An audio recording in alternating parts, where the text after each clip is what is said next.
আসসালামু আলাইকুম। ওয়ালাইকুম আসসালাম। জি, আপনি কাকে চাচ্ছেন? আমি আপনার আব্বার কাছে আইছিলাম, বুঝা পারছেন? আপনার আব্বার লগে আমার জরুরি মিটিং আছে। ও, কিন্তু আব্বা তো বাড়িতে নেই, মানে একটু ব্যবসার কাজে বাইরে গেছে। আচ্ছা যজ্ঞা, আপনার আব্বা যখন দেশের বাইরে আছে তাহলে আপনার লগে আমি বাচ্চাটা শেষ করে লই। বিষয়টা আছে যে বহুত জরুরি কথা কবার চেয়েছিলাম। আপনার বিশেষ কাজটা কি একটু তাড়াতাড়ি বলেন, আমার একটু কাজ আছে, বেরোতে হবে। বিষয়টা আছে কি, ওই যে মহসিন সাহেবের মাইয়ার লগে যে আপনার বিয়ার তারিখ ঠিক হয়েছে না, ওই তারিখটা আমার জানানো লাগবে। আমি না বুঝলাম না, মানে আমাদের বিয়ের তারিখ আপনাকে জানাবো কেন? আপনি কে? মর্যালা আমি কেঠা? আরে আমি হালাই গটো আবুল হোসেন। আরে আমি তো আপনাকে দুই ফ্যামিলি ভিত্তে এক করে দিলাম এই বিয়ার কাম করণের লেগা। আর আপনারা তলে তলে কি করছেন, তামাম বিয়ার আয়োজনের সব কাম সম্পূর্ণ করে আলেছেন। এটা অন্যায় গোলাম, বুঝা পারছেন? ওই যে মহসিন সাহেবের বাড়িতে গেছিলাম, হ্যাঁ রে কইছি যে আমার পারিশ্রমিক দেওয়া লাগবো, বুঝা পারছেন? হ্যাঁ করছে কি, রাজি হয়ে গেছে আমার দিব মাগার। আপনার আব্বাই এই দানায় পানায় লাগাই দিচ্ছে আমার পারিশ্রমিক লিয়া।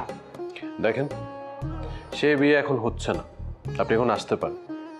যদি বিয়ে হতো তাহলে আপনাকে টাকা দেওয়ার ব্যাপারে আমি সাহায্য করতে পারতাম। এখন তো বিয়ে হচ্ছে না, আপনি কিসের টাকা খুঁজছেন? প্লিজ আপনি এখন আসতে পারেন, প্লিজ। আচ্ছা ঠিক আছে, আমি খেতে আছি, মাগার রেস খাবারও তো দিবেন, বুঝেই তো পারেন খালি হাতে জালি পাতা যায় না। আমগোগা নিয়ম আছে, খালি হাতে যাও যাবো না, কিছু না কিছু টাকা পয়সা লাগবে। আমি কিন্তু আপনাকে না বলেই চলে আসছি। হ্যাঁ হ্যাঁ, বুঝতে পারছি। আপনি যান না, বাসায় মেহমান আসছে, দেখতে পাচ্ছেন না? প্লিজ আপনি আসেন। ও মেহমান রয়েছে, আর আমি কি মেহমান না? আমার ইজ্জত দিতে আছেন না? আরে আমি হালা তো দুনিয়ার জরুরি কাম ফালা আপনাকে হেনে আইছি, কিছু টাকা পয়সা দেন জায়গা, খালি হাতে তো আর যাও যায় না, বুঝা পারছেন না? আচ্ছা, আপনি ওনাকে বিদায় করে দিন, না হলে তো আমাদের কথার মাঝখানে ডিস্টার্ব হবে, তাই না?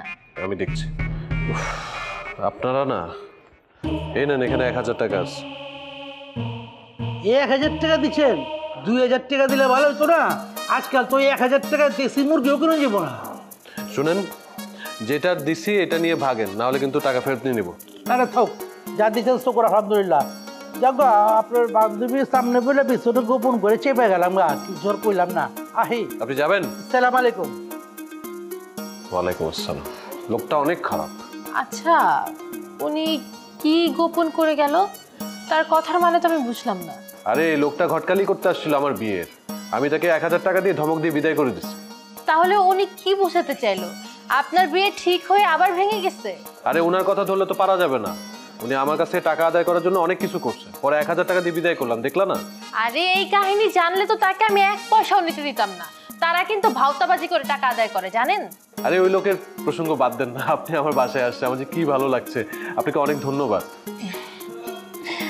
আপনাকেও ধন্যবাদ।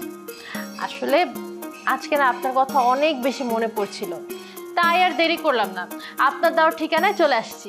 খুব ভালো করছেন, খুব। আপনাকে স্বাগত জানাচ্ছি। বাই দ্য ওয়ে, কি খাবেন বলেন? না না, এখন কিছু খাবো না, পরে খাওয়া দাওয়া করে দেবে।